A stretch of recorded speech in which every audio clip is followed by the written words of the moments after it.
Okay. ஸ்ரீமதே ராமானுஜாய நமஹ. இப்ப நம்ம சப்த பிரமாணத்தை பத்தி பார்க்க வரோம். அனுமானத்தை பத்தி பார்த்தோம். இப்போ சப்தத்தை பத்தி பார்க்க வரோம். சப்தம்னா என்னன்னா வாக்கியம் தான் சப்தம்ன்றது. அதாவது சமுதாயம், பதத்தினுடைய கூட்டம். அதுதான் அறிவை ஏற்படுத்தும். வெறும் ஒரே ஒரு சொல்ல சொன்னோம்னா அறிவு ஏற்படாது. பிரமாணம் அப்படின்னு என்ன ஞாபகம் இருக்கு இல்லையா? பிரமாணம்னா பிரமாவை ஏற்படுத்துவது பிரமாணம், சரியான அறிவை கொடுப்பது பிரமாணம். சப்தம் அப்படின்றதும் பிரமாணம், அதுல யாருக்கும் சந்தேகமும் இருக்காது. சப்தம்னா என்ன அப்படின்னா, சப்தம்னா வெறும் ஆ இ ஊ அப்படின்ற வெறும் எழுத்துக்களோ இல்லாட்டி ஏதோ ஒரு ஓசையோ, கடல் ஓசையோ, அதெல்லாம் கூட சப்தம் தான். அதெல்லாம் சப்தம் ஆகாசத்துக்கு குணம் அப்படின்னு நையாயிக்கன்னு சொல்றதா பார்த்தோம் இல்லையா? ஆனா இங்க சப்தம் அப்படின்ற சொல்லுக்கு என்ன அர்த்தம் அப்படின்னா பத சமுதாயம் அப்படின்னு அர்த்தம். பதங்களினுடைய கூட்டம். பதம்னா என்ன? சப்தம் பதம் அப்படின்னு நையாயிக்கன் சொல்லுவாங்க. அர்த்தத்தை போதிக்கக்கூடிய சக்தியை கொண்டது பதம் அப்படின்றது அவனுடையது. குடம் அப்படின்னு சொன்னா அதுக்குன்னு ஒரு அர்த்தம் இருக்கு. ஆக இதான் பதம். இப்போ கா அப்படின்னு சொன்னா அது பூ அப்படின்றது பதம் கிடையாது. ஏன் அது பதம் கிடையாது?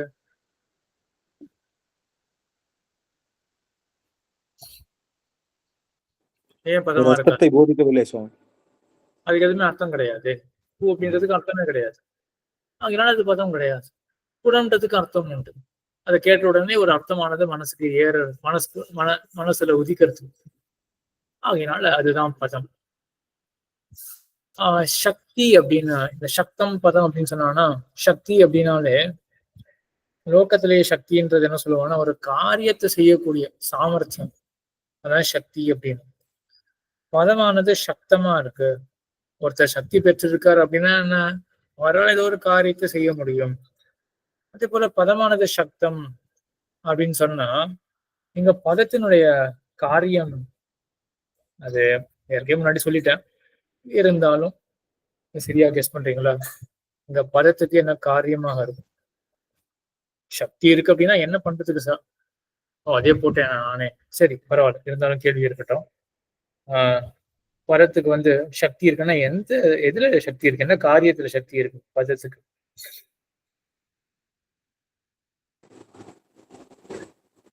ஒரு பொருளை குறிப்பிடுறதுக்கோ ஒரு ஒரு அர்த்தத்தை போதிக்கிறதுக்கோ போதன சக்தி தான். அந்த சப்தத்துக்கு என்ன சக்தி இருக்கு அப்படின்னா போதன சக்தி இருக்கு. அர்த்தத்தை போதிக்கக்கூடிய சாமர்த்தியம் இருக்கு. அதான் காரியம். எம்பெருமானார் இவ்வளவுதான் சொல்றாரு. பதத்துக்கும் அர்த்தத்துக்கும் என்ன தொடர்பு அப்படின்னா போத்திய போசக பாவம் தான் தொடர்பு. இந்த பதத்துக்கு இயல்பாகவே சக்தி இருக்கு, அர்த்தத்தை போதிக்கிற சக்தி இருக்கு அப்படின்னு. நையாயிக்கால் என்ன பண்றான்னா அவன் சக்தம் பதம் அப்படின்னு சொல்றா, சக்தியை கொண்டது பதம் அப்படின்னு. ஆனா இந்த சக்தின்றது பதத்துக்கும் அர்த்தத்துக்கும் உள்ள தொடர்பு. அது என்ன தொடர்பு அப்படின்னா ஈஸ்வரனுடைய இச்சை. ஈஸ்வர சங்கேதகா அப்படின்னு சொல்லுவார்கள். சங்கேதகா அப்படின்னா இச்சை. அதாவது ஈஸ்வரனுக்கு ஆசை. என்ன ஆசைப்படுறான் ஈஸ்வரன் அப்படின்னா குடம் அப்படின்ற சொல்லானது வாயுமயிரும் உள்ள அந்த பொருளை குறிக்கட்டும் அப்படின்னு நம்ம ஆசைப்படுறோம். லோகத்துல கூட அப்படிதான். நேமிங் கன்வென்ஷன் அப்படின்லாம் என்ன பண்ணுவா, ஏதாவது ஸ்டாண்டர்ட்ஸ் போட்டுக்கிறதோ இல்லாட்டி நேமிங் கன்வென்ஷன் ஸ்டாண்டர்ட்ஸ் வேற, நேமிங் கன்வென்ஷன் இருக்குன்னு வச்சுக்கோமே, என்ன பண்ணுவா, குழாமா கூடுவர்கள், ப்ரொஃபஸர் சயின்டிஸ்ட்லாம் குழாமா கூடுவர்கள், இதுக்கு இந்த பேரை கொடுக்கலாம் அப்படின்னு. என் பிளானட் ஏதாவது புதுசாக யாரும் டிஸ்கவர் பண்ணாங்கன்னா என்ன பண்ணுவாங்க, இந்த பிளானட்டுக்கு இது பெயராக இருக்கட்டும் அப்படின்னு இவனுக்கும் ஒருத்தனுக்கு ஆசை. அதுக்கப்புறம் அதை தான் எல்லாருமே பின்பற்றுவாரு. இப்போ புளூட்டோவுக்கும் அந்த புளூட்டோ பிளானட் இல்லையா, எக்ஸோ பிளானட் சொல்றான். நெப்டியூன் அப்படின்னு எடுத்துக்கோமே. ஸோ நெப்டியூன் அப்படின்ற சொல்லானது இந்த கிரகத்தை குறிக்கட்டும் அப்படின்னு ஏதோ ஒரு சயின்டிஸ்ட் ஆதியில சொல்லி வச்சிருக்கோம். அதனால இப்ப என்ன ஆகுது, நெப்டியூன் அப்படின்னு சொல்ல கேட்ட உடனே நமக்கு அந்த பிளானட்டுடைய போதம் ஏற்படுறது. இது லௌகிகமான சங்கேதம், ஆதுனிகமான சங்கேதம், தற்காலிகமான சங்கேதம். எல்லா பதங்கள் என்ன, வைதிக பதங்கள், லௌகிக பதங்கள் எல்லாவற்றுக்கும் எப்படி ஒரு சங்கேதம் ஏற்பட்டுச்சுன்னா அதெல்லாம் ஈஸ்வரனுடைய சங்கேதம். ஆக அவன் ஆதியில, ஆதின்னு கிடையாது, அனாதியான இச்சை. ஈஸ்வரனுக்கு அனாதியான இச்சை என்ன அப்படின்னா, குடம்ன்ற சொல்லானது வாயு மயிருடைய பொருளை குறிக்கட்டும் அப்படின்னு. அப்ப நம்ம என்ன எதிர்பார்த்தோம்? சப்தத்துக்கும் பொருளுக்கும் என்ன சம்பந்தம்? சபர சுவாமி சொல்லுவார். சபரசுவாமின்றவர் தான் மீமாம்சா பாஷ்யத்தை செய்தவர், ஜெய்மினி சூத்திரங்களுக்கு பாஷ்யத்தை செய்தவர். அவர் இதெல்லாம் ஆரம்பத்திலே ஆராயிறார். 5வது சூத்திரத்துல ஆராயிறார். இந்த மாதிரி சப்த பிரமாணத்தை பத்தி, ஒவ்வொரு பிரமாணத்தை பத்தி ரொம்ப ஆராயிறார். அங்க இந்த சப்தம் அப்படின்ற பிரமாணம் இருக்கு, சப்தத்துக்கும் அர்த்தத்துக்கும் என்ன தொடர்பு? சயோகம் அப்படின்லாம் தொடர்புலாம் சொல்ல முடியாது. ஏன்னா உதாரணம் கொடுப்பாரு. க்ஷுரஹா அப்படின்னு சொன்னோம்னு வச்சுப்பாங்க. க்ஷுரஹானா கத்தின்னு அர்த்தம். சயோகம் அப்படின்றதுதான் ஏதோ ஒரு தொடர்பு இருந்ததுன்னா, க்ஷுரஹான்னு சொன்ன உடனே நாக்கானது வெட்டுப்படணுமே, அந்த மாதிரிலாம் சம்பந்தம் கிடையாது. அந்த மாதிரி சம்பந்தம் கிடையாதுன்னு எல்லாருக்குமே தெரியும். இவன் எதுக்காக இந்த மாதிரிலாம் ஒரு கவுண்டரா போயிட்டு, அப்ப இந்த மாதிரி ஒரு சம்பந்தம் இல்லை இல்லையா, அப்ப என்ன சம்பந்தம்னு சொல்லுங்க அப்படின்ற ஒரு வியூ பாயிண்டோட இந்த மாதிரிலாம் சொல்லுவான். சாஸ்திரக்காரால இந்த மாதிரிலாம் ஒரு ரீதி ஆசிரியப்பான். ஆக அப்போ பொருளுக்கும் அர்த்தத்துக்கும் சொல்லுக்கும் அர்த்தத்துக்கும் என்ன தொடர்பு சொல்லுங்களேன். சயோகம் அந்த மாதிரிலாம் எதுவும் சொல்ல முடியாது. இது ஒண்ணு சொல்லுவா, க்ஷுர அப்படின்ற சப்தம், அது ஒண்ணு சொல்லுவார். பாட்டனா பூரணே சியாத்தம் அப்படின்னு. க்ஷுரஹா அப்படின்னு சொன்னா நாக்கானது வெட்டுப்பட வேண்டும், துண்டித்து போக வேண்டும். மோதகஹா அப்படின்னு சொன்னா வாயானது பூரித்து போக வேண்டும். மோதகஹான குழக்கட்டை இல்லையா, அது மோதகா அப்படின்னு சொன்ன உடனே பக்கத்திலேயே சொன்ன இடத்துலயே குழக்கட்டை சேர்ந்ததுனே என்றால் வாயானது பூரிக்கப்பட வேண்டுமே. அப்படின்னா ஒன்னும் ஆறுதா தெரியலையே. அப்ப அர்த்தத்துக்கும் சொல்லுக்கும் என்ன சம்பந்தம் அப்படின்னா கேட்டுட்டு அங்க இந்த மாதிரி எதுக்காக சொல்லுவாங்கன்னா, அந்த மாதிரி அப்ப அர்த்தத்துக்கும் சப்தத்துக்கும் ஏதோ ஒரு தொடர்பு சொல்லி ஆகணும் இல்லையா. ஒவ்வொரு மதத்திலையும் ஒவ்வொரு தொடர்பு சொல்லுவோம். நையாயிக்கால் என்ன பண்றான்னா, அர்த்தத்துக்கும் சொல்லுக்கும் சம்பந்தம் கேட்டீங்க, அதான என்ன சம்பந்தம் அப்படின்னா, இந்த அர்த்தமானது இந்த சொல்லாலே குறிக்கப்படட்டும் அப்படின்னு எம்பெருமான், அதாவது ஈஸ்வரனுடைய இச்சை, இதுதான் தொடர்பு. ஈஸ்வரனுடைய இச்சை தான் ரெண்டுத்துக்கும் இருக்கக்கூடிய தொடர்பு. ஈஸ்வர இச்சை தான் சக்தி, சக்தின்றதுதான் பதத்துக்கும் அர்த்தத்துக்கும் இருக்கக்கூடிய தொடர்பு. குடம் என்ற சொல் குடத்தை குறிக்கட்டும் என்கிற இச்சை. சரி, ஆக சொல் அப்படின்றது பார்த்தோம். பதங்களினுடைய கூட்டம் தான் சப்தம். அதாவது வாக்கிய பிரமாணம் சொல்றோம் இல்லையா, வாக்கியார்த்த போதகா அப்படின்னு மேலேயும் அந்த ஒரு சொல் போட்டிருப்பேன், வாக்கியார்த்தம் அப்படின்னு. வாக்கியம்தான் சப்த பிரமாணமே. பதங்களினுடைய கூட்டம் வாக்கியம், அது நமக்கு ஒரு போதத்தை ஏற்படுத்து. சரி, இந்த போதம் அப்படின்னு சொன்னோம் இல்லையா, பதமானதும் போதத்தை ஏற்படுத்துறது, பதத்தினுடைய கூட்டம் அதுவும் சேர்ந்து போதத்தை ஏற்படுத்துறது. அப்பப்போ நான் சாப்த போதகா அப்படின்னு மென்ஷன் பண்ணியிருப்பேன். சாப்த போதகா அப்படின்னு சொல்லுவேன். வாக்கியார்த்த போதகா அப்படின்னு கூட ஒரு காலம் சொல்லியிருக்கலாம்னு நினைக்கிறேன். எல்லாத்துக்குமே ஒரே அர்த்தம் தான். சாப்த போதகா அப்படின்னா சப்தத்தால் ஏற்படக்கூடிய போதம், அறிவு. போதகா அப்படின்னா அறிவு. சரி, பதத்தினால போதம், பதமானது அர்த்தத்தை போதிக்கிறது அப்படின்னு பார்த்தோமே. அப்ப பதத்தாலேயே போதம் வந்தாச்சு அப்படின்னா, அப்ப பத கூட்டத்தினால என்ன வாசி இருக்கு ரெண்டு போதத்துக்கும் நடுவில் அப்படின்னா, அதுதான் அந்த கிரமம் இருக்கு. சாப்த போதம் ஏற்படக்கூடிய கிரமம் என்ன? நத்யாஸ்திரே பஞ்ச பலானி சந்தி அப்படின்ற வாக்கியம் அடிக்கடி எல்லாருமே எடுப்பார்கள். உதாரணம் கொடுக்கும் பொழுது, நதியினுடைய கரையில 5 பழங்கள் இருக்கின்றன இப்படின்னு கேட்ட உடனே ஒருத்தனுக்கு போதம் வருது. அதுக்கப்புறம் நதி கரைக்கு போறான். நதிக்கரைக்கு போறான்னா ஏதோ தெரிஞ்சுட்டு போறான் இல்லையா. எப்படி தெரிஞ்சுட்டான்? இன்னொருத்தர் சொல்ல தெரிஞ்சுட்டான்.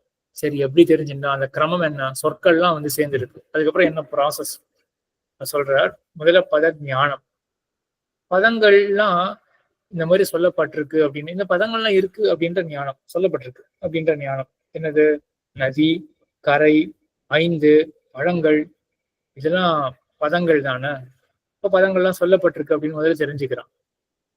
அந்த பத ஞானத்தினால பதார்த்த உபஸ்திதி அப்படின்னு வரும். பதார்த்த உபஸ்திதி அப்படின்னா பதார்த்தத்தினுடைய ஸ்மரணம். முன்னாடியும் தெரிஞ்சு வச்சுட்டு இருக்கான். இந்த பதமானது இந்த பொருளை, இந்த அர்த்தத்தை குறிக்கும் அப்படின்னு தெரிஞ்சு வச்சுட்டு இருக்கான் இல்லையா. இப்போ அவன் அந்த சொல்ல கேட்கிறான். அவனுக்கு அர்த்தத்தினுடைய ஸ்மரணம் ஏற்படும். அர்த்தத்தினுடைய ஸ்மரணம் ஏற்பட்டுடும். அதுக்கப்புறம் 4 பதங்கள் இருக்கு. நதியினுடைய கரையிலே 5 பதங்கள். 5 பழங்கள் இருக்கின்றன. 5 பதங்கள் இருக்கு இல்லையா?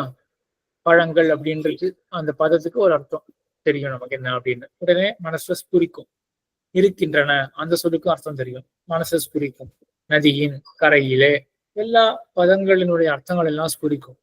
அதுக்கப்புறம் நம்ம கனெக்ட் பண்ணணும் இல்லையா? அதுதான் நம்ம அவங்க சில லாஜிக்லாம் பயன்படுத்துவோம். எதை எங்க சேர்க்கலாம் அப்படின்னா லாஜிக்கை பயன்படுத்திட்டு கடைசியில நமக்கு ஒரு அறிவு ஏற்படும். நதியினுடைய கரையில 5 பழங்கள் உள்ளன அப்படின்ற கடைசியில அறிவு ஏற்படும். அந்த அறிவுக்கு தான் சாப்த போதகா வாக்கியார்த்த ஞானம் என்று பெயர். சரி, இதுல பத ஞானம் அப்படின்னு போட்டிருக்கேன். பத ஞானம் அப்படின்றது இந்த பதங்களை பற்றின ஞானமே ஒழிய இது கேள்வி ஞானமா இருக்கணும் அப்படின்னு அவசியம் கிடையாது. மௌனி இருக்க ஒன்னும் பேசாதவர், அவர் ஸ்லோகம் எழுதுறார். அந்த ஸ்லோகத்தை பார்த்தா கூட நமக்கு அறிவு ஏற்படுறது. எப்படிப்பட்ட அறிவு ஏற்படுறது? ஸ்ரீவாசம் படிக்கிறோம், அறிவு ஏற்படுறது. என்ன விதமான அறிவு அது? பிரத்யக்ஷம் கிடையாது. பிரத்யக்ஷம்னு சொல்லலாமா? ஸ்ரீபாஷ்யத்தை படிக்கிறோம், கண்ணால படிக்கிறோம், நமக்கு ஒரு அறிவு ஏற்படுறது. அது பிரத்யக்ஷம்னு சொல்லலாமா? சப்த ஞானம், சப்த ஞானம், சாப்த போதகம். அப்படி சப்த ஞானம் சொன்னா வேற மாதிரி அர்த்தம் ஆயிடும். சாப்த போதகான்றது சரியான அர்த்தம். ஏன்னா சப்த ஞானம்னா என்னது? ஸ்ரீபாஷ்யத்தினுடைய ஆரம்பத்துல அகில பூபான அப்படின்னு சப்தங்கள்லாம் இருக்கின்றன அப்படின்றது சப்த ஞானம். இப்ப வாசி புரியறதா? சாப்த போதகான என்ன அர்த்தம்?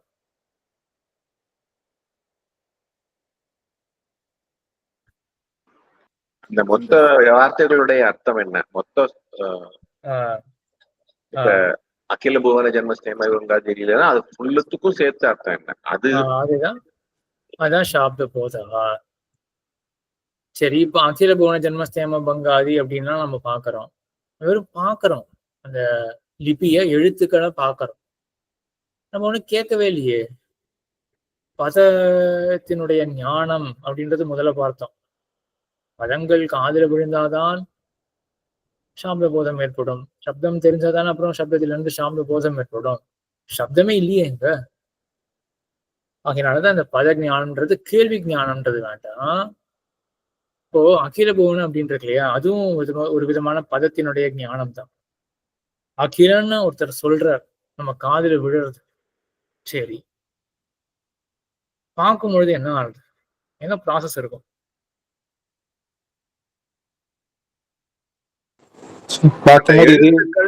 எழுத்துக்கள்ல இருந்து வார்த்தை, அந்த வார்த்தை இன்டர்னலா ஒரு சப்தம் மாதிரி கேட்கும்னு நினைக்கிறேன்.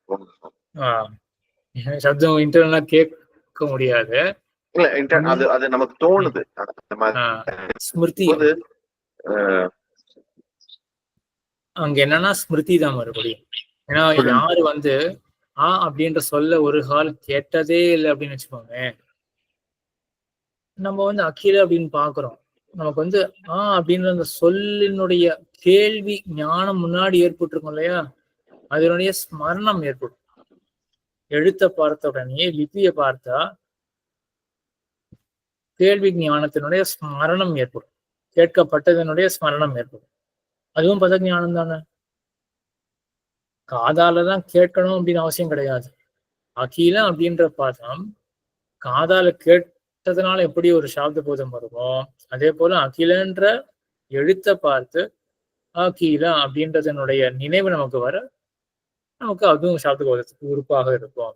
ஸ்ரீரன் சாமி, அந்த ஸ்மிருதியும் இந்த பதார்த்த உபஸ்திதியும் ஒன்னா சுவாமி? இல்ல இல்ல இல்ல வரேன். அந்த பதார்த்த உபஸ்திதின்றது அர்த்தம். நான் மறுபடியும் அங்க வரேன். இப்போ என்னாச்சு, இங்க பதத்தினுடைய ஸ்மிருதி. சரியா? மோனி ஸ்லோகத்தினுடைய இது கான்செப்ட் எல்லாருக்கும் கிளியரா இருக்கும் அப்படின்னு நினைக்கிறேன். அதனாலதான் பத ஞானம் அப்படின்னு தான் சொல்லுவாங்க. அது சிரவணமா தான் இருக்கணும் அப்படின்னு அவசியம் கிடையாது. ஏதோ ஒரு ஞானம், பதத்தை பற்றின ஞானம். அதுக்கப்புறம் பதார்த்தத்தினுடைய உபஸ்திதினா அங்கேயும் சொல்லியிருந்தேன், அதுவும் ஸ்மிருதி தான் அப்படின்னு சொல்லியிருந்தேன். ஆனா எதினுடைய ஸ்மரணம் பதார்த்த உபஸ்திதி அப்படின்ற இடத்துல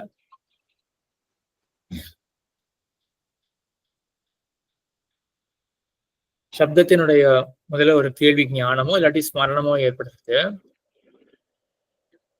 குடம் அப்படின்னு குடம்னு ஒருத்தர் சொல்லி நாம் கேட்கிறோம். கேட்ட உடனே நமக்கு எதனுடைய ஸ்மிருதி வரும்? இந்த சொல் இதை குறிக்கும்ன்ற ஸ்மிருதி வரும் சுவாமி. எது? இந்த சொல் வந்து குடம்னா குடத்தை குறிக்கும்ன்ற ஒரு அந்த இதுதான் நமக்கு வரும். குடத்தை குறிக்கும்ன்றதோட அதோட மட்டும் நிக்காது. குடத்தோட உருவம் நம்ம ஒவ்வொருத்தரையும் அந்த மாதிரியா நமக்கு வந்து இது ஸ்மரணம் வருது. குடம் அப்படின்னு சொல்ல கேட்டோம், குடத்தினுடைய ஸ்மரணம் வரும். இன்டர்னலா எப்போ வரும்? நம்ம தெரிஞ்சுட்டு இருக்கணும். குடமானது இந்த வாயு மயிரனுடைய பொருளை குறிக்கும் அப்படின்னு முன்னாடியே தெரிஞ்சுட்டு இருக்கிறபடினால எப்பவுமே என்ன ஆகுனா ஏக சம்பந்தி ஞானம் அபர சம்பந்தி ஸ்மாரகம் அப்படின்னு சொல்லுவார்கள். 2 பொருள் நாம் தெரிஞ்சுட்டு இருக்கோம், இடைப்பட்ட சம்பந்தத்தையும் நாம் தெரிஞ்சுட்டு இருக்கோம். அப்ப என்ன ஆகும்னா ஒரு பொருளை பார்க்கும் பொழுது, பார்க்கிறதுன்றது வந்து உபலட்சணம், அதை பத்தி தெரிஞ்சுக்கும் பொழுது அதனுடைய தொடர்பு கொண்ட மற்றொரு பொருளை பத்தின ஸ்மரணம் நமக்கு சுபாவத்தினாலே வரும். இந்த பொருள் தொடர்பு கொண்டிருக்கு அப்படின்றத மறுபடியும் நினைவூட்டி மறுபடியும் அந்த பொருளினுடைய ஸ்மரணம் வரணும் அப்படின்னு அவசியம் இல்லை. நான் சொல்றது புரியுறதா? ஏபி வந்து கனெக்ட் ஆயிருக்கு அப்படின்னு நம்ம தெரிஞ்சு வச்சுட்டோம் முன்னாடியே. இப்ப நம்ம ஏவை மட்டும் பாக்குறோம். இதுக்கு மேற்கொண்டு நீங்களே சொல்லுங்க, நான் என்ன சொல்ல வரேன் அப்படின்னு சொல்லுங்க. ஒரு வேஷ்டியை நினைச்சா வெள்ளைன்னு மனசுல வர்றது அது மாதிரி யாருமே இல்ல. அதுக்கு முன்னாடி இந்த ஏபி வச்சுட்டு சொல்லுங்க.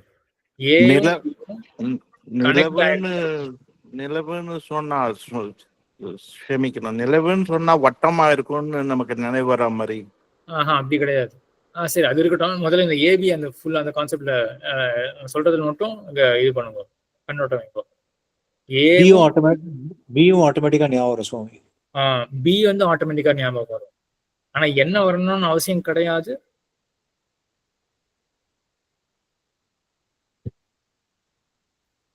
ஏ வந்து பியோட கனெக்ட் ஆயிருக்கு அப்படின்னு ஞாபகம் வந்து மறுபடியும் பி ஞாபகம் வரணும் அப்படின்னு அவசியம் கிடையாது. அப்படியா? ஏக சம்பந்தி ஞானம் அப்புற சம்பந்தி ஸ்மாரகம் அப்படின்ட்டு இல்லையா? எதுக்காக சொல்லுவாங்கன்னா இப்படி நான் மீன் பண்றேன். சொல்ற சாஸ்திரக்காரர்களுக்கு என்ன தாத்பரியம் அப்படின்னா ஏக சம்பந்தி ஞானம் அப்புற சம்பந்தி ஸ்மாரகம் அப்படின்னு சொல்லுவாங்க. என்ன தாத்பரியம் அப்படின்னா ஏவும் பியும் கனெக்ட் ஆயிருக்கு அப்படின்னு ஒரு தடவை தெரிஞ்சுட்டோம். அந்த கனெக்ஷன் எப்படிப்பட்டது? அது என்ன சஞ்யோகமா, சமவாயமா, இல்லாட்டி இந்த மாதிரி இச்சையா, அதெல்லாம் இருக்கட்டும். ஏயும் பியும் இந்த விதத்துல கனெக்ட் ஆயிருக்கு அப்படின்றதும் தெரிஞ்சுட்டோம் நம்ம. விசிஷ்ய ஸ்பெசிபிக்கா இந்த விதத்துல கனெக்ட் ஆயிருக்கு, சஞ்யோக சம்பந்தத்தோடையோ இல்லாட்டி சமவாய சம்பந்தத்தோடையோ இல்லாட்டி இது போல இச்சையோடையோ இல்லாட்டி கிருதி பிரயத்தனத்தினாலேயோ ஏதோ ஒரு விதத்துல ரெண்டுத்துக்கும் சம்பந்தம் இருக்கு, இல்லாட்டி பரம்பரா சம்பந்தத்தினாலேயோ ஏதோ ஒரு விதத்துல ரெண்டுத்துக்கும் சம்பந்தம் இருக்கு அப்படின்னு தெரிஞ்சுட்டோம். இப்போ ஏடைய நம்ம தரிசனம் ஏற்படுறது, அந்த ஞானம் ஏற்பட்டு, தர்சனம் இல்ல ஞானம், ஏதோ ஒரு விதத்துல ஞானம் ஏற்படுறது. அந்த ஞானம் ஏற்பட்டா அநேகமா மற்ற சில ஃபேக்டர்ஸ் இன்வால்வ் ஆயிருக்கு. அநேகமா என்ன ஆகும்னா பிவினுடைய ஸ்மரணம் ஏற்படும். சரியா? ஆனா அந்த நேரத்துல ஏயும் பியும் இந்த மாதிரி ஒரு யூனிக் சம்பந்தத்தோட இருக்கு அப்படின்னு நினைவுக்கு வரணும்னு அவசியம் கிடையாது. நான் சொல்றது புரியுறதா? அதே மாதிரி இங்க இந்த பதம் பதார்த்தம் இருக்கு இல்லையா, ஏபி ஸ்தானத்துல இருக்கு. பதமானது பதார்த்தத்தோட இப்படிப்பட்ட ஒரு தொடர்பை கொண்டிருக்கு அப்படின்னு முன்னாடி தெரிஞ்சுட்டோம். இந்த பதமானது இந்த பதத்தை குறிக்கும் அப்படின்னு லோகத்துல பயன்படுறது அப்படின்னா ஏதோ ஒரு விதத்துல நம்ம தெரிஞ்சு வச்சுட்டு இருக்கோம். இப்ப நம்ம அந்த பதத்தை கேட்கிறோம். நீங்களும் யோசிப்பாங்களே, கான்சியஸா நம்ம வந்து இந்த பதமானது இதை குறிக்கும். இப்ப நான் பேசிட்டு இருக்கும் பொழுதே நீங்க உங்களுக்கு புரிஞ்சுட்டே இருக்கு இல்லையா? எப்படி புரியறது? நான் சொல்ல ஒவ்வொரு வார்த்தைக்கும் நீங்க முன்னாடியே பொருளை நீங்க தெரிஞ்சு வச்சுட்டு இருப்பீங்க. நான் முன்னாடியே தெரிஞ்சு வச்சுட்டேன் அப்படின்றதுலாம் உங்களுக்கு இப்போ ஸ்ட்ரைக் ஆகுது தானே? நான் சொல்ல சொல்ல அந்த சொல்லினுடைய பொருளானது மட்டும் அப்படியே ஞாபகம் வந்துட்டே இருக்கு. அப்புறம் நீங்க எல்லாம் கனெக்ட் பண்ணி உங்களுக்கு சாப்த போதம் ஏற்படுறது. இப்ப புரியறதா? பத ஞானம், பதார்த்த உபஸ்திதி, குடம் அப்படின்ற சொல்லு நமக்கு காதல விழுறதோ இல்லைன்னா நம்ம அதை தெரிஞ்சுக்கிறோம். குடம் அப்படின்ற சொல்ல தெரிஞ்சுக்கிறோம்.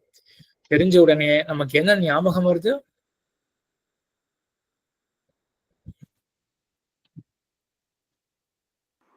குடம் ஞாபகம் வரும். குடம் ஞாபகம் வருது. சரியா? அந்த பொருளானது வாயு மயிருமுடைய அந்த பொருளானது ஞாபகத்துக்கு வருது. இதான் பதார்த்த உபஸ்திதி. அதுக்கப்புறம் முன்னாடி பார்த்தோம் நம்ம. அதுக்கப்புறம் நம்ம கொஞ்சம் அனலைஸ் பண்ணுவோம், எப்படி எல்லாத்தையும் கனெக்ட் பண்றது, தர்க்கம் பிரயோகம் பண்ணுவோம். அதுக்கப்புறம் கடைசியில முழு சாப்த போதம் வாக்கியார்த்த ஞானம் அப்படின்றது நமக்கு ஏற்படும். சரி,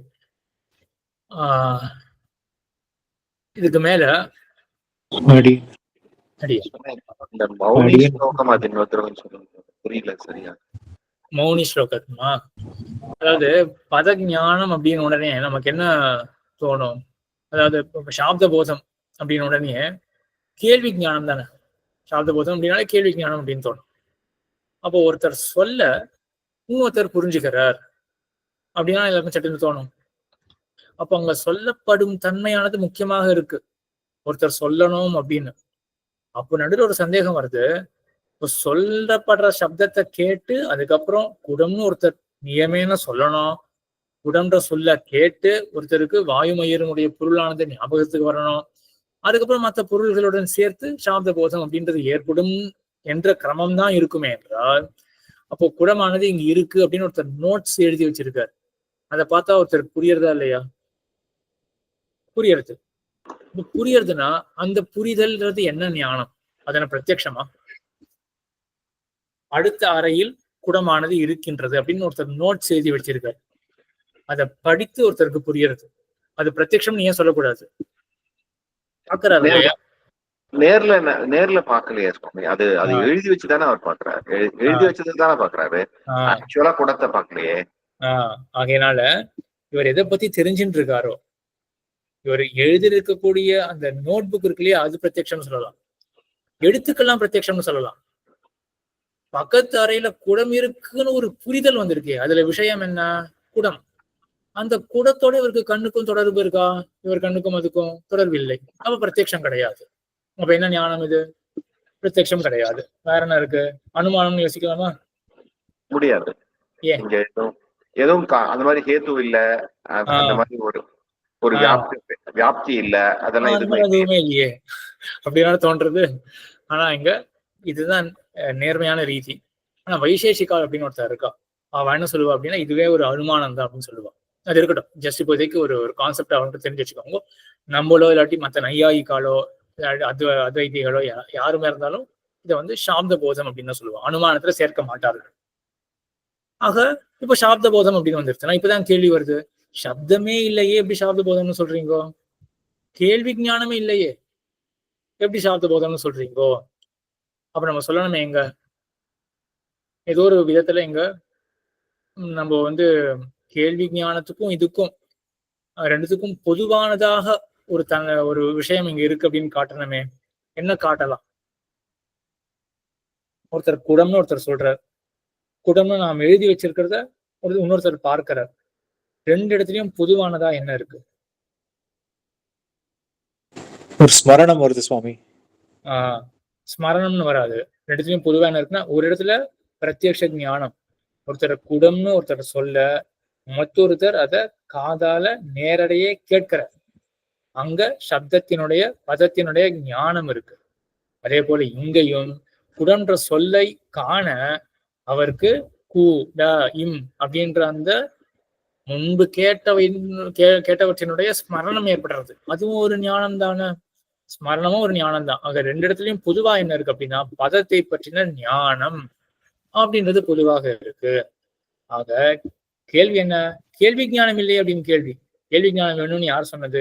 கேள்வி ஞானமே வேண்டாம், பதத்தை பற்றின ஞானம். அது நேர கேள்வி ஞானமா இருக்கட்டும், அப்படி இல்லைன்னா ஸ்மரணமாக இருக்கவுமா, ஏதோ ஒண்ணு பதத்தை பற்றின ஞானம் இருந்தா போதும் அப்படின்றத சமாதானம்.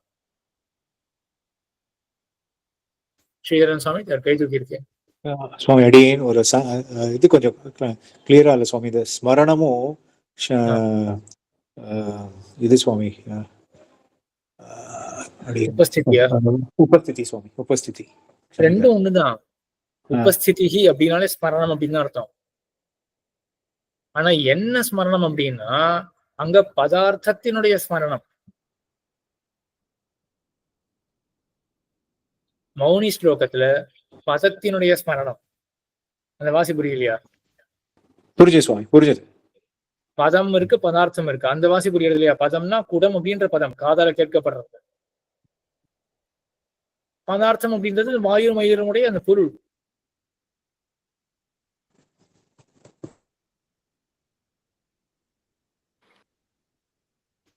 ஆக சரி, இப்போ என்ன கேள்வினா, பத ஞானம் இருக்கு. குழந்தைக்கெல்லாம் என்ன ஆகும்? அது நம்ம கிட்ட ஒருத்தர் பேசுறாரு அப்படின்னு வச்சுப்போமே, பக்கத்து அறையில் குடம் இருக்கின்றது அப்படின்னு. இதே சொற்கள்லாம் அந்த குழந்தைக்கும் கேட்கும் இல்லையா? அப்ப பத ஞானம் குழந்தைக்கு இருக்கு அப்படின்னு சொல்லலாமா?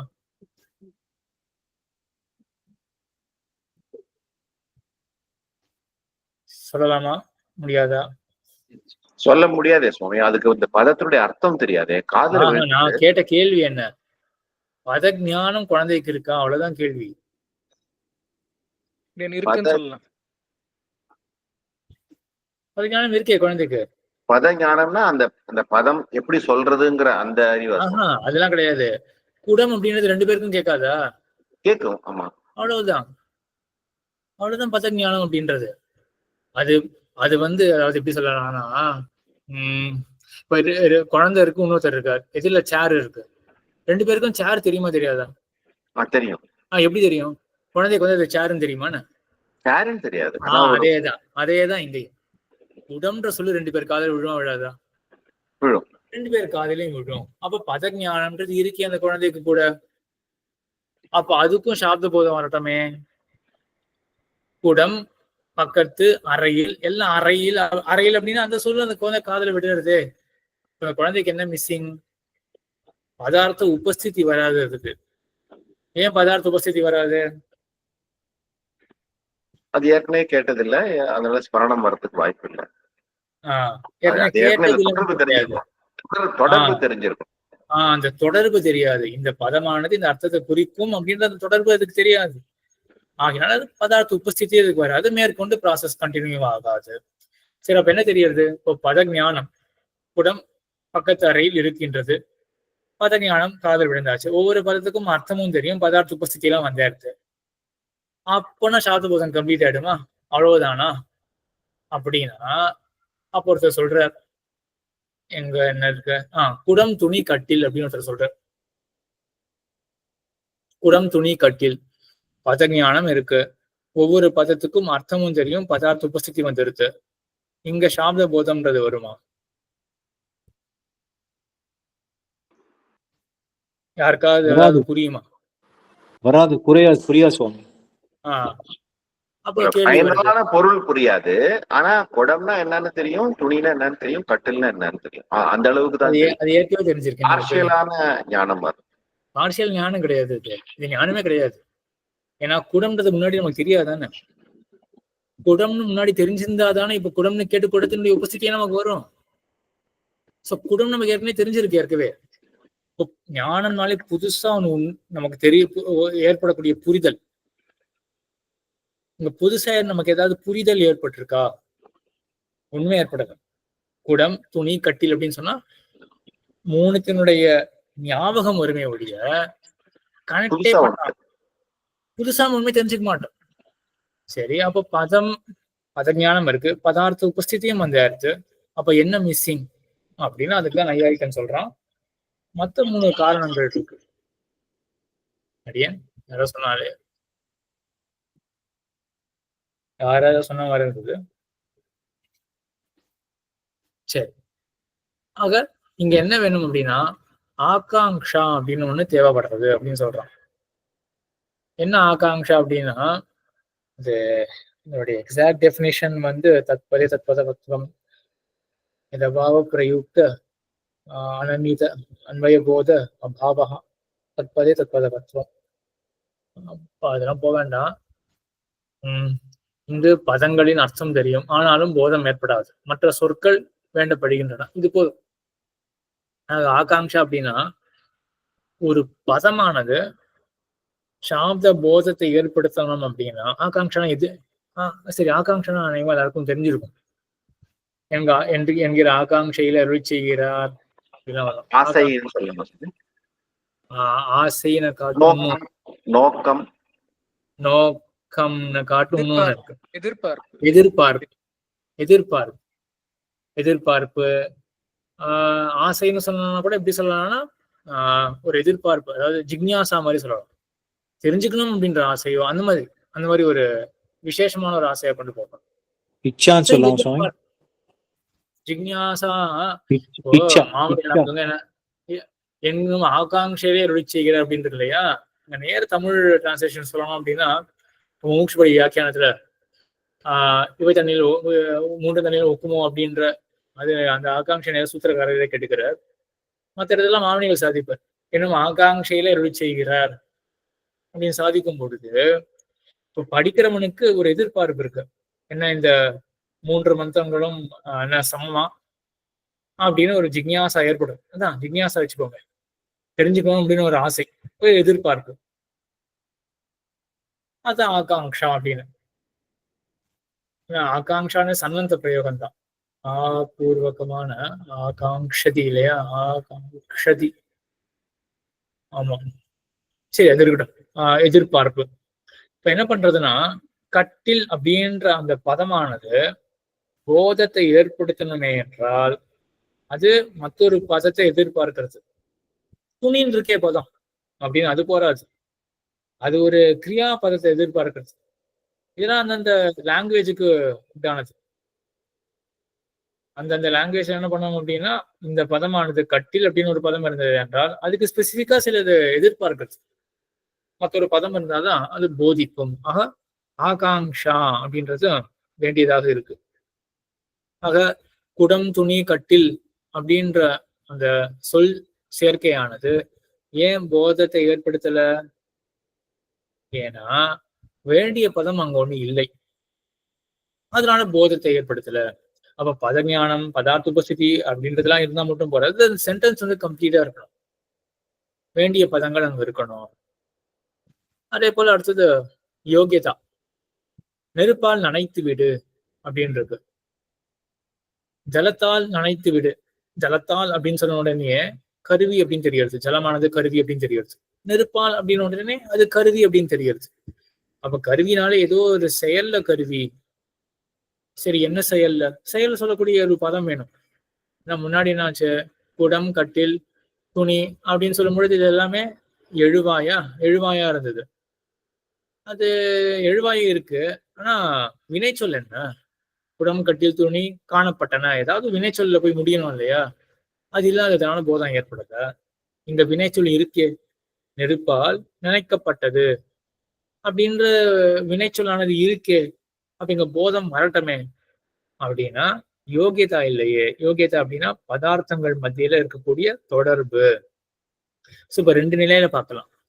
ஆகாங்ஷா அப்படின்றது பதத்தினுடைய நிலையில, பதங்கள் ஒரு எழுவாய் அப்படின்னு இருந்தாலே அது என்ன பண்ணும் அப்படின்னா ஒரு வினை சொல்ல எதிர்பார்க்கும். ஆக இது பதத்தினுடையது.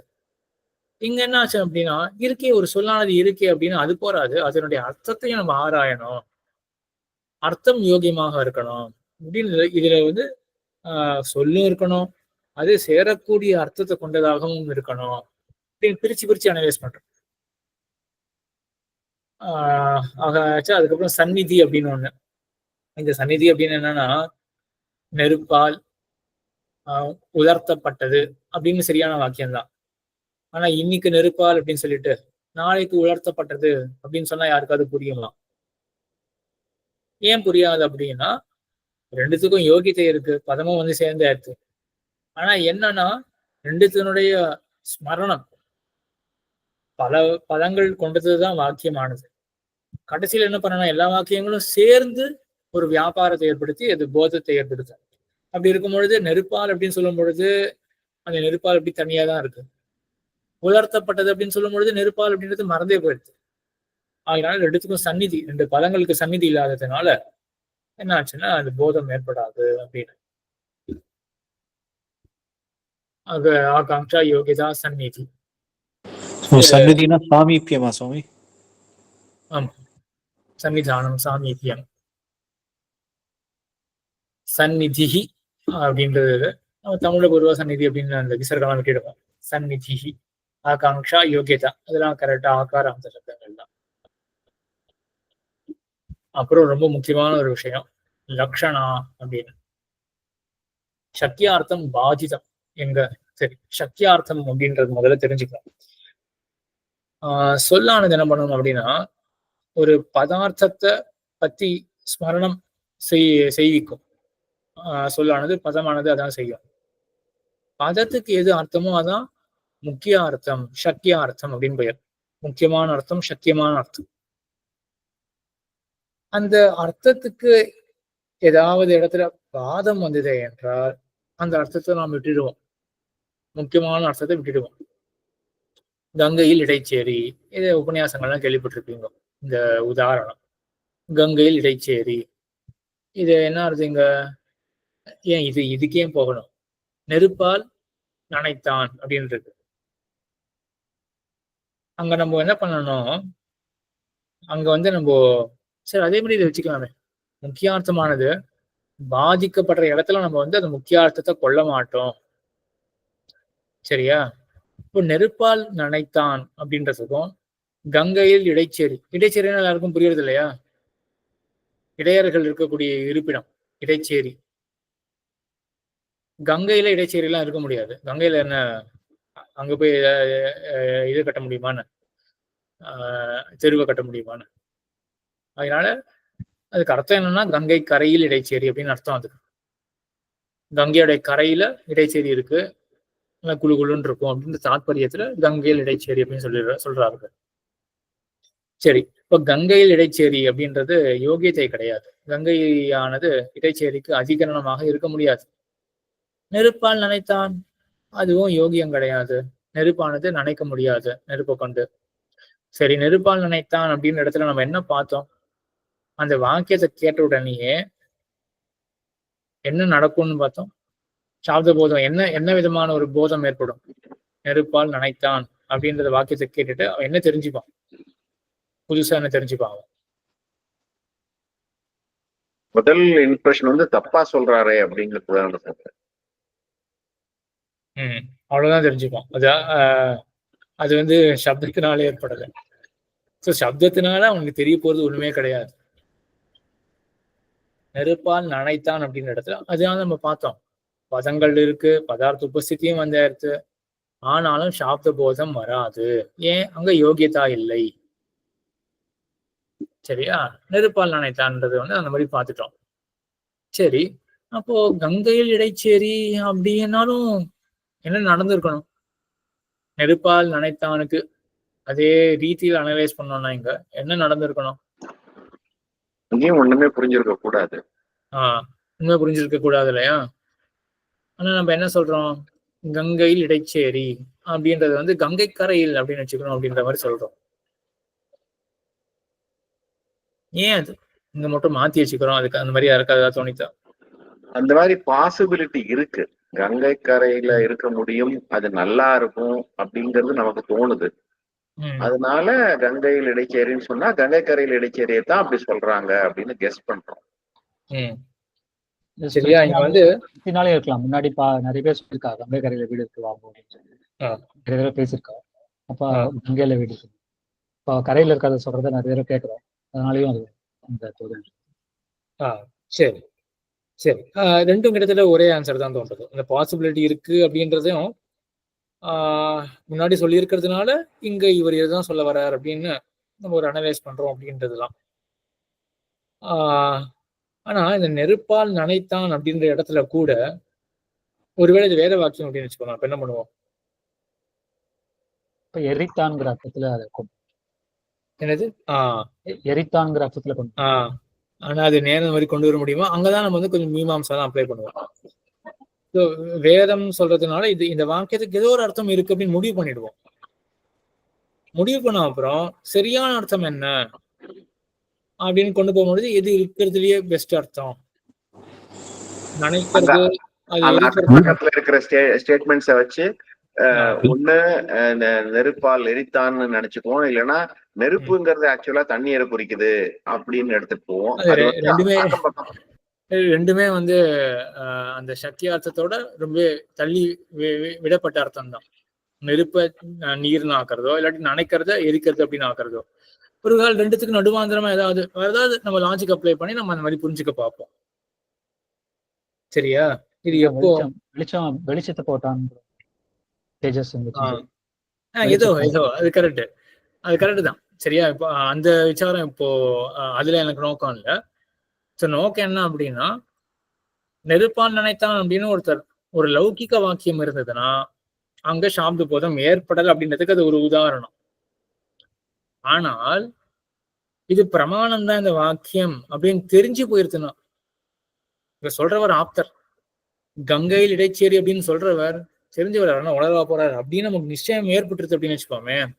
அப்ப நம்ம என்ன பண்ணுவோம் அப்படின்னா, சக்கியார்த்தமானது பாதிதமாக இருக்கு அப்படின்னு தெரிஞ்சா கூட நம்ம என்ன பண்ணுவோம், அந்த சக்கியார்த்தத்தை விட்டுட்டு, சக்கியார்த்தம்னா புரியுறது இல்லையா, முக்கியமான நேர் அர்த்தமா சுவாமி? நேரான அர்த்தம். நேர் அர்த்தம், அதனுடைய அர்த்தம் அவ்வளவுதான். அப்படி வச்சுப்போமே, அது நேர் அர்த்தம், அதனுடைய அர்த்தம். குடம் அப்படின்ற சொல்லுக்கு என்ன சக்கியார்த்தம்? குடம், அவ்வளவுதான். அந்த வாயு வயிறுடைய அந்த பொருள் தான் சக்கியார்த்தகா, முக்கியார்த்தகா, எல்லாமே ஒரே அர்த்தங்கள் தான்.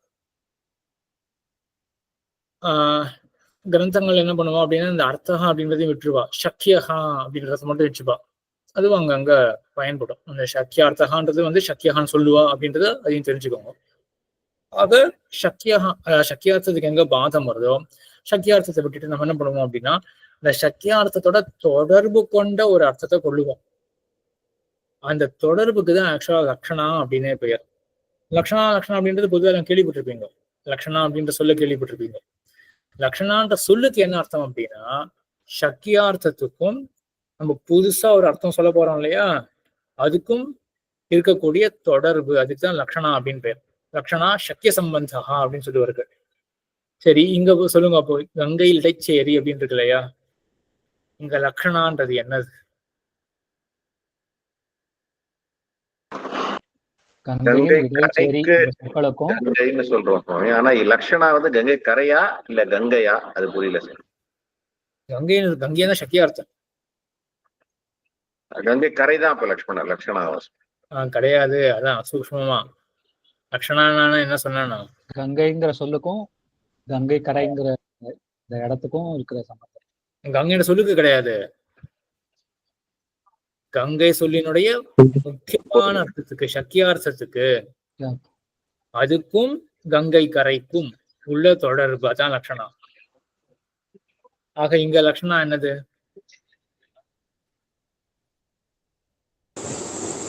கரையா சுவாமி?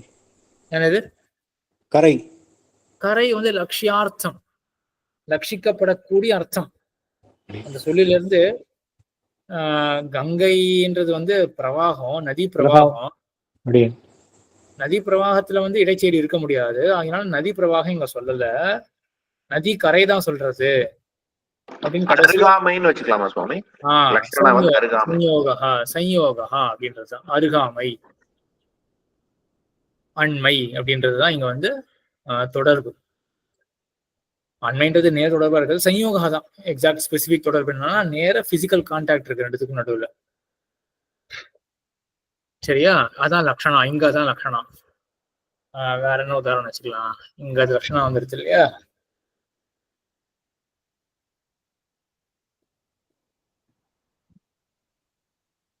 மாடியில் ஏதோ உழைத்திருக்கா, அது காக்கா சாப்பிடாம பார்த்துக்குவோம் சார். அது உபலட்சணம், அது கொஞ்சம் கஷ்டமா இருக்கும். சரி, நம்ம புது ஒரு தோசை இருக்கா அப்படின்னு கேட்குறோம்னு வச்சுக்கோங்க. தோசை இருக்கா அப்படின்னு, அது இப்பதான் மாவு பண்ணியிருக்கா. சரியா?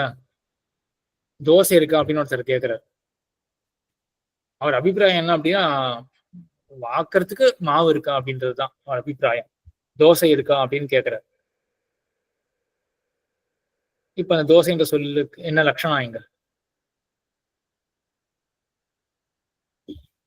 காரண பிரகிருதி விகிருதி பாவம் அப்படின்னு சொல்லலாம். ஏன்னா தோசை மாவு தான் தோசையாக ஆக போறது. அப்ப தோசைன்ற சொல்லுக்கு என்ன அர்த்தம் இங்க? தோசை மாவு. இப்ப தோசைக்கும் தோசை மாவுக்கு என்ன தொடர்பு? காரிகாரண பாவம், பிரகிருதி விகிருதி பாவம். சரியா? இந்த மாதிரிதான் இந்த காக்கேபியா ததி ரக்ஷதாம் அப்படின்றது வந்து அது அது இப்ப இங்க வேண்டாம். அது அஜக லட்சணம் அப்படின்னு நம்ம அதை அர்த்தத்துல பார்ப்போம். லட்சணாவே 3 விதமா சொல்லுவோம். இது சுவாமி மஞ்சாஹா குரோஷந்தின்னு சொன்னாங்க. சரி. மஞ்சாஹா குரோஷந்தி அப்படின்னா குரோஷகா அப்படின்னா கத்துறது, மஞ்சஹா அப்படின்னா இருப்பிடம், ஆசனம். கட்டில் அப்படின்னு உபன்யாசத்தை கேள்விப்படுறோம் இல்லையா? ஆக்சுவலா கட்டில் எனக்கு தோணல. ஏன்னா மஞ்ச பிரவேசகா அப்படின்னு சொல்லுவாங்க. தொட்டில்களா? அதான் கட்டில் இல்லைன்னு தோன்றது. உபன்யாசத்தை கேள்விப்படுறோம். மஞ்சாஹ்ரோஷந்தி அப்படின்னா வந்து கட்டில்கள் சப்திக்கின்றன அப்படின்னு கேள்விப்படுறோம். மஞ்சஹ மஞ்ச பிரவேசகான்னு சொல்றாரு இல்லையா? எம்பெருமானார் வந்து மஞ்ச பிரவேசத்துக்கு அவங்க தொண்ட மண்டலத்துல எல்லா இடத்துலயும் மஞ்ச பிரவேசம் அப்படின்னு சொல்லுவா. முதல்ல ஆசனத்துல அந்த வேதிக்கையில எழுதுவார். அதுதான் மஞ்சஹா மஞ்சஹா மஞ்சஹா. அதுக்கு சரி ஏதோ கட்டிலோ ஆசனமோ ஏதோ ஒண்ணு. இப்போ அந்த மஞ்சாஹா குரோஷந்தி அப்படின்னு இருக்கு இல்லையா? அதுக்கு என்ன ஸ்டேஜ்னு நினைக்கிறேன் இல்லையா? ஸ்டேஜா? சுத்தமான தமிழ்ல மஞ்சம்னா ஸ்டூல் அல்லது அந்த மாதிரி அர்த்தத்துல கேள்விப்பட்டிருக்கேன். அப்படியா? அப்போ அதுதான் அந்த மஞ்ச பிரவேசகான்னு சொல்றாரு. எம்பெருமானார் வந்து அந்த வேதிக்கையில எழுதுவார். இருப்பிடம், ஆசனமும் இருப்பிடமும். மஞ்சம்னா அடியன் கட்டில் தான் கேள்விப்பட்டிருக்கேன் சுவாமி. மஞ்சம்னா படுக்கை. கேள்விப்பட்டிருக்கேன். உபன்யாசத்துல சொல்றதா? மஞ்சம்னா படுக்கை. கலோக்கியலா கட்டில சொல்றோம் சுவாமி. ஆனா பழைய கால புஸ்தகங்கள், கதை புஸ்தகங்கள்ல படிச்சா கூட மஞ்சம்ன்றது வந்து ஸ்டூல் அல்லது இருப்பிடத்தை சொல்றது உண்டு. உட்கார்ற விஷயத்த மஞ்சம். ஆசனம் அப்படின்னு தான் எனக்கு ஞாபகம். மஞ்சஹா அப்படின்றது வந்து ஆசனம் அப்படின்னா ஞாபகம். தெரியல, டிக்ஷனரி எனக்கு வரல. இப்போ ஹிந்தியில மஞ்சுனா ஸ்டேஜ் சுவாமி. மஞ்சுனா ஒரு மேடை ஹிந்தியில. ஒரே நிமிஷம் வந்துருக்கு, டிக்ஷனரி வந்துருக்கு. மஞ்சாஹா. சரி, ஸ்டேஜ் பர்யங்கஹான்னு கொடுத்துருக்காங்க. ஸ்டேஜ் அண்ட் பிளாட்ஃபார்ம் ஒரு பேலஸ், பெட்ஸ்டெட், கவுச், பெடஸ்டல் எல்லாமே இருக்கு அர்த்தம். என்னன்னு வச்சுக்கலாம் போல இருக்கு மஞ்சஹா அப்படின்னு. பர்யங்கஹா கொடுத்துருக்கா. பரியங்கஹான்றது வந்து பரியங்க வித்யான்னு சொல்றோம் இல்லையா? அது இருப்பிடம் தான் வச்சுக்கிறோம். பரியங்கான பெட்னு சொல்றோம். பிளாட்ஃபார்ம், பேலஸ், ஐ மீன் இதுல மோனியர் வில்லியம்ஸ்ல எல்லாம் கொடுத்துருக்கா. பெடஸ்டல், ஸ்டேஜ், பிளாட்ஃபார்ம் எல்லாமே கொடுத்துருக்காங்க. எல்லாமே தான் இருக்கு. பரியங்கஹான்றது பெட், கவுச், சோஃபா எல்லாமே தான் இருக்கு. அது மஞ்ச பிரவேசன்றது வந்து எம்பெருமானாருடைய இது விஷயம் சொன்னேன், வேதிகள் எழுற. சரி, இப்போ விஷயம் என்னன்னா, இங்க மஞ்சாஹ்ரோஷந்தி இருக்கு இல்லையா? இங்க என்ன லட்சணம் என்ன? இங்க முதல்ல சக்தியார்த்தம் வந்து கிடையாது. கட்டிலோ இல்லாட்டி அந்த ஆசனமோ அது சப்தம் செய்யாது. இப்ப என்ன அர்த்தம்? அது படுத்துட்டு சத்தம் போடுறான்னு அர்த்தம் சுவாமி. சரி, அப்ப லட்சணம் என்ன இங்க? ஆஸ்ரயணம். கடைசியில அந்த சயோகம் அப்படின்றதுதான் வரும். ரெண்டுத்துக்கும் ஒரு தொடர்பு, பிசிக்கல் கான்டாக்ட் இருக்கு ரெண்டுத்துக்கும். மஞ்சஹா அப்படின்றதுக்கு மேல உட்கார்ந்து இருக்காரு அந்த மக்கள்லாம். அவர்கள் ரெண்டு பேருக்கு நடுவில் இந்த மாதிரி அந்த சயோகத்தை எப்படி இன்னும் கொஞ்சம் விசேஷமா டிஸ்கிரைப் பண்ணணும் அப்படின்னா இப்போ ஆசிரியன ரூப சம்பந்தம் அப்படின்னு வரும். ஆக இதுதான் லட்சணம் அப்படின்றது. சக்கியத்துக்கு பாதம் வந்தது என்றால் அதுக்கு தொடர்பான ஏதோ ஒரு அர்த்தத்தை நம்ம எடுத்துப்போம். எது அன்வயிக்குமோ அந்த தொடர்பான அர்த்தத்தை எடுத்துப்போம். சரியா? சரி, இப்போ இங்க பாதம்ன்றது எப்படி நம்ம தெரிஞ்சுக்கலாம்? கங்கையில் இடைச்சேரி அப்படின்றது வந்து முதல்ல இங்க நான் கட்டில்கள் அப்படின்னு நான் இங்க போட்டிருக்கேன். கட்டில்கள் ஓசைப்படுத்துகின்றன அப்படின்றது இல்லையா? இங்க என்ன ஆயிடுத்து? இங்க யோகியதாவே இல்லை. இங்க யோகியதாவே இல்லை. கட்டிலானது ஓசைப்படாது, ஓசைப்படுத்தாது. ஓசைப்படுத்துறதா அது ஓசை போடாது. ஆக இங்க பரஸ்பர அன்வயமே பாதிதமாக இருக்கிறதுனால இதுதான் அன்வய அனுபபத்தி. அனுபபத்தி அப்படின்னா பொருந்தாமை. இங்க என்ன பொருந்தல? அன்வயம் பொருந்தல. அதனால நம்ம என்ன பண்ணோம்? கட்டிலில் உள்ள குழந்தைகள் அப்படின்னு மாத்திட்டோம்.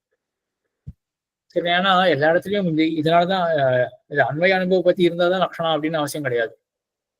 எஷ்டிஹி பிரவேசய, எஷ்டிஹிலே எஷ்டிஹி ஸ்ரீலிங்கம் தான். எஷ்டிஹி பிரவேசய அப்படின்றது. எஷ்டிஹி அப்படின்னா தடி, தடிகளை உள்ளே புகுற விடு அப்படின்றது. தடிகளை உள்ளே புகுற விடு, அதாவது தடிகளை உள்ள கொண்டு வா அப்படின்னு அர்த்தம். இதுல எந்த ஒரு பாதமும் கிடையாது.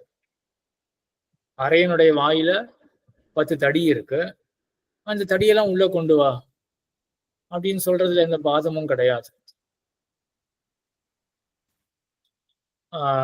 ஆனால் இங்க என்ன பிரகரணம் அப்படின்னா போஜன பிரகரணம்.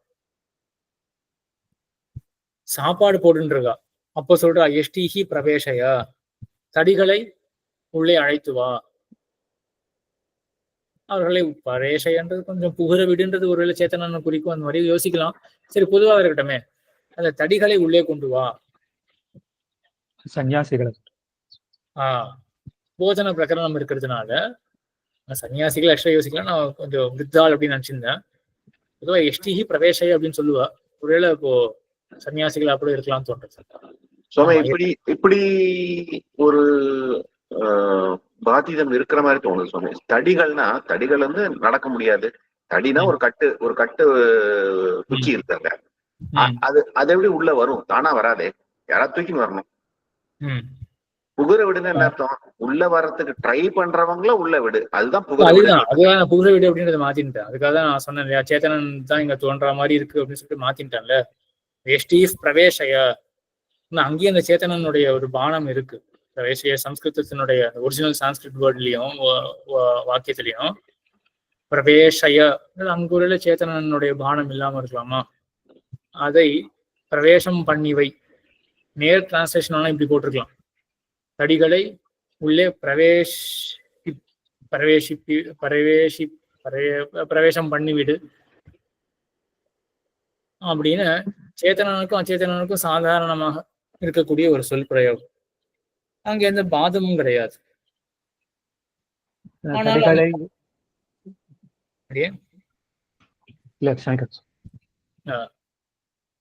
அந்த மாதிரி பிரயோகத்துல என்ன ஆகும் அப்படின்னா அங்க ஒரு பாதம் எதுவும் கிடையாது.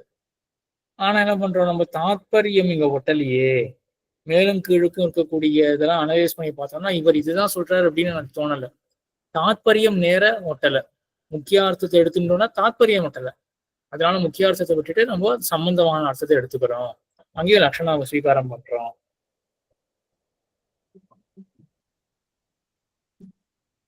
ஆக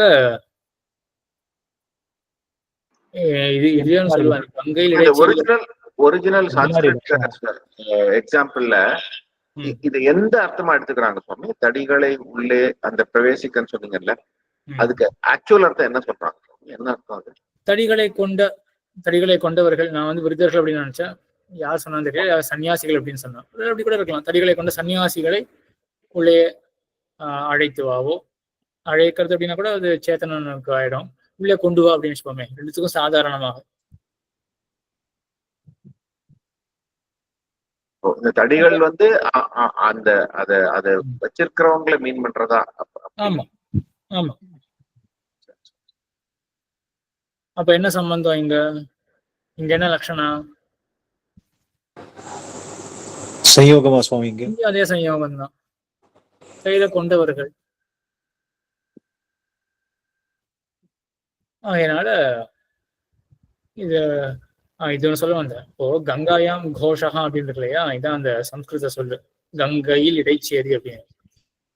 கங்கையில் இடைச்சேரி அப்படின்னு இருக்கு, இங்க பொருந்தாமை இருக்கு. கங்கையானது இடைச்சேரிக்கு அதிகரணமாக ஆகுமா? ஆகாது.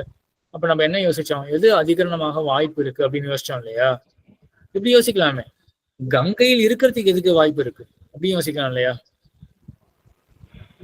சொல்றது புரியுறதா?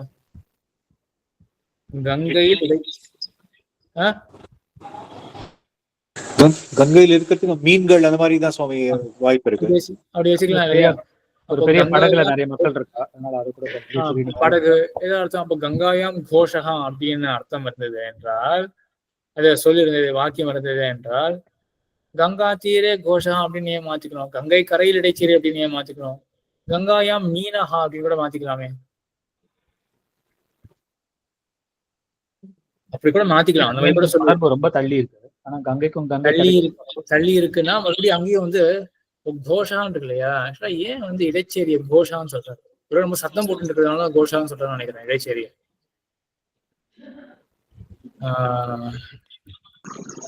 கோஷா இப்ப நம்ம டிஸ்கஸ் பண்றது வந்து இந்த அர்த்தம், இந்த வாக்கியத்துக்கு இப்படித்தான் அர்த்தம் எடுத்துக்கணும் அப்படிங்கிற விஷயத்த சொல்றோமா, இல்ல இது வந்து சரியான மீனிங், ஆக்சுவல் மீனிங் இந்த வார்த்தை கிடையாது, இது சம்பந்தப்பட்ட வேற ஏதோ வார்த்தை அப்படின்னு சொல்றோம். இதனுடைய எக்ஸாக்ட் மீனிங் நம்ம இப்ப டிஸ்கஸ் பண்ணலையே. இதனுடைய எக்ஸாக்ட் மீனிங்ன்றது கான்டெக்ஸ்ட் டிபெண்டா இருக்க போகுது.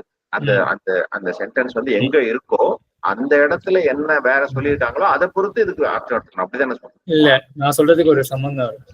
யாராவது கொஞ்சம் சட்டில் பாயிண்ட் அது யாராவது பிடிக்க முடியுமா? சரி, கஷ்டம் வந்து என்ன சொல்ல வரோம் அப்படின்னா, இப்போ பாதம் அப்படின்னு நம்ம வந்து என்ன பார்த்தோம், லக்ஷணா அப்படின்றத எடுத்துக்கிறோம் இல்லையா? சக்தியார்த்தத்தை விட்டுட்டு வேற ஒரு அர்த்தத்தை எடுத்துக்கிறோம். அதுல 2 பிரிவு பார்த்தோமா? ஒண்ணு தாத்பரிய அனுபவத்தி, ஒண்ணு அன்வய அனுபவத்தி அப்படின்னு பார்த்தோம். அன்வய அனுபவத்தி இருக்கும் பொழுதும் கூட நம்ம என்ன பண்ணணும் அப்படின்னா, அப்பவும் தாத்பரியத்தை ஆராய்ந்துதான் நம்ம அன்வயத்தை வந்து நம்ம சரி கட்டவே முடியும். கங்காயாம் கோஷா அப்படின்ற இடத்துல நம்ம என்ன 2த்துக்கும் சம்பந்தம் அப்படின்னு நினைச்சிட்டோம். சரி, அப்ப ஏ வந்து பியோட கனெக்ட் ஆகாது. அப்ப பியை மாத்தலாமா இல்லாட்டி ஏவை மாத்தலாமா? எதாவது பண்ணலாம் இல்லையா? இப்ப மறுபடியும் அங்கேயும் என்ன பண்ணணும் அப்படின்னா, கொஞ்சமாவது தாத்பரியத்தை ஆராயணும். என்ன சொல்லியிருக்கிறது வாய்ப்பு இருக்கு அப்படின்னு. இப்ப அதுலதான் ஒரு கங்காயாம் கோஷா அப்படின்னா வந்து இப்ப மீன் அப்படின்னு வச்சுக்கணும்னா, கோஷத்துக்கும் மீனுக்கும் சம்பந்தமே இருக்காதே அப்படின்னா, இல்ல கோஷம் மீனானது ஒலிக்கும் இல்லையா, சத்தம் போட்டுட்டே இருக்கும். இந்த கோஷா அப்படின்றது ஸ்டேஷன் ஆஃப் ஹர்ட்ஸ்மேன் தான் போட்டிருக்கு. ஹர்ட்ஸ்மேன், கிரீப்பிங் கோபக் கிராமஹான் அமரகோஷத்துல சவுண்ட் கூட இருக்கு. அதான் கோஷான் பொதுவாக சவுண்ட் தானே சொல்லுவோம். கவாம்ஸ்தானமும் கோஷஹான்றது வந்து அப்படி கோஸ்தானமான கோஷான்றது. கவாம்ஸ்தானம் கோபக் கிராமஹான் போட்டிருக்கு. கோப கிராமஹாவா? கோபக் கிராமஹா இது அமரகோஷத்துல. கோஷ ஆபீரபள்ளி ஆபீரர்கள்னா இவர்கள் தான். ஆபீரர்கள்னால இடையர்கள் தான். கோஷகான்னு சொல்லிட்டு இருக்கு இல்லையா? கோஷான் எப்படியுமே நமக்கு நல்ல கோஷம் போடுறது, கரகோஷத்தை எழுப்புங்கோள் அதெல்லாம் வருது, சப்தமும் இருக்கு. அப்புறம் இப்படி கூட யோசிக்கலாம், கங்காயாம் கோஷம் அப்படின்னா இடைச்சேரிய போல சதம் போடக்கூடிய மீன்கள்லாம் இங்க இருக்கு. ஏதோ எதுக்கு சொல்ல வரலாம்னா, பாதித்தம்ன்ற அர்த்தம் தெரிஞ்சு போயிருச்சுன்னா கூட நம்ம ஏயும் மாத்தலாம் பியும் மாத்தலாம். ஸோ அங்கேயும் நம்ம தாத்பரியத்தை ஆராயிரம். இது வந்து சில பேர் சொல்லுவாங்க. ஸோ பாதித்தம் வந்து அன்வய அனுபவத்தி அப்படின்னு கிடையாது. எல்லா இடத்துலயும் கடைசியில் என்ன அர்த்தம்னா, தாத்பரிய அனுபவத்தியை நம்ம யோசிச்சுதான் ஆகணும். தாத்பரியத்தை ஆராய்ந்து அதில் ஒரு அனுபவத்தி இருக்குன்னு தெரிஞ்சுட்டு நம்ம அதனாலதான் லக்ஷணாவை ஸ்வீகாரம் பண்றோம் அப்படின்னும். இந்த பிரசன்டேஷன்ல இருக்கிற கிரமத்தைப்படி அதுல இருந்து பார்த்தா சக்கியார்த்தம், பாதித்தம், தாத்பரிய அனுபவத்தி, அன்வய அனுபவத்தி 3 டிஃபரெண்ட் டைப்னு முதல்ல புரிஞ்சுட்டேன் சுவாமி. அது கரெக்டா? இல்லைன்னா இல்ல கிடையாது. இது இந்த சக்கியார்த்தம் பாதிதம் அப்படின்னு இருக்கு இல்லையா? இது வந்து சக்கியார்த்தம் பாதிதமா இருக்கும்பொழுது நம்ம லக்ஷணாவுக்கு போவோம். சரியா? அந்த பாதம்ன்றது எப்படி தெரிஞ்சுக்கிறோம்? நம்ம இந்த சக்கியார்த்தம் எங்க ஒட்டாது அப்படின்றது எப்படி தெரிஞ்சுக்கிறோம் அப்படின்னா, தாத்பரியம் ஒட்டலையே அப்படின்னா, இல்லைன்னா மற்ற பதார்த்தத்தோட இது அன்வயம் ஒட்டலையே, இது 2 விதத்துல நாம் தெரிஞ்சுக்கிறோம். இங்க சக்கியார்த்தத்தை எடுத்துக்கொள்ள முடியாது அப்படின்னு. சரியா? அங்க அன்வய அனுபவத்தியில் தான் நான் சொன்னேன். அன்வய அனுபவத்தியில் இருக்கும் பொழுது கூட கடைசியில் நம்ம ஏவை மாத்திரமோ பிஏ மாத்திரமோ அப்படின்னு அங்கேயும் ஒரு அனாலிசிஸ் இருக்கு. தாத்பரியத்தை என்ன அப்படின்னு ஆராய்ச்சிதான் நம்ம அங்கேயும் பார்ப்போம். சரி, ஸ்ரீமதி ராமானுஜன் சப்த பிரமாணத்தை